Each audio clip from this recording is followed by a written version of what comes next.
নমস্কাৰ। আমি বৰ্তমান এতিয়া গহপুৰৰ পৰা আহি আছোঁ। আহি এতিয়া এটা জেগা পাইছোঁহি মানে, আৰু মোনাবাৰী টি ষ্টেটত বিশেষটো নাই। আজি তাৰমানে আমি মোনাবাৰী টি ষ্টেটত ষ্টে' কৰিম।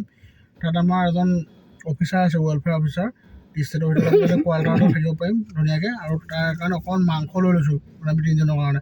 তাতে আমি ধুনীয়াকৈ খানাটো বনাম, বনাই কিনে আমি খাব লাগিবতো, সেইকাৰণে মাংস অকণমান লৈ ল'লোঁ। আৰু ৰাতিপুৱা কালি 5টা বজাত আমি ইটানগৰ ফালে গমন কৰিম। গতিকে চাই থাকক, আমি এনেধৰণে আৰু যাত্ৰা কৰি আহি আছোঁ। আমি আহি আছোঁ এতিয়া, আৰু কিছু দূৰ যাব লাগিব, আৰু প্ৰায় 15 কিলোমিটাৰমান আছে। 15 কিলোমিটাৰ গ'লে আমি মোনাবাৰী টি ষ্টেট পাম। তো মোনাবাৰী টি ষ্টেটত আমি আজি ষ্টে' কৰিম। তাতে ধুনীয়াকৈ উপায় নাই, কিন্তু আজি আমি ভাবিছিলোঁ, প্লেনিংটো আছিলে আমি আজি তেজপুৰত কাম কৰিম, তেজপুৰৰ পৰা বাঘমাৰীত কাম কৰিম, তাৰপৰা গহপুৰত কাম কৰিম, তাৰপৰা আমি ইটানগৰ কাম কৰি ৰাতি 12টামান বজাত হ'লেও আমি আজি ৰিটাৰ্ণ হোৱাৰ এটা প্লেনিং এটা আছিলে। কিন্তু সেইটো আজি সফল কৰিব নোৱাৰিলোঁ, কাৰণ আমাৰ বহুত যথেষ্ট সময় লাগিলে মানে কামখিনি কৰোঁতে।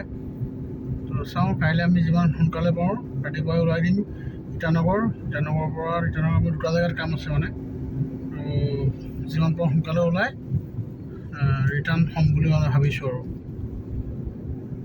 গতিকে চাই থাকক, আমি এতিয়া আহি আছোঁ।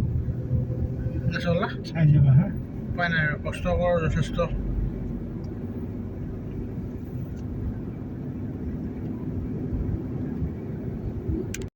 নমস্কাৰ। আমি আহি মানে পালোঁহি, আৰু মই ফ্ৰেছ হ'লোঁ, গা পা ধুই এতিয়া এই চাহ একাপ খাব লৈছোঁ।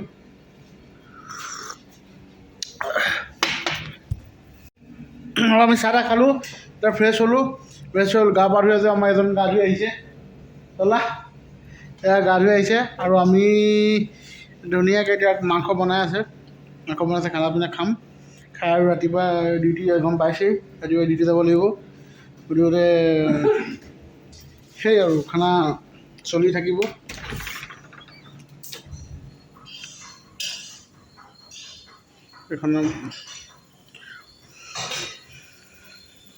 এইবিলাক পথৰ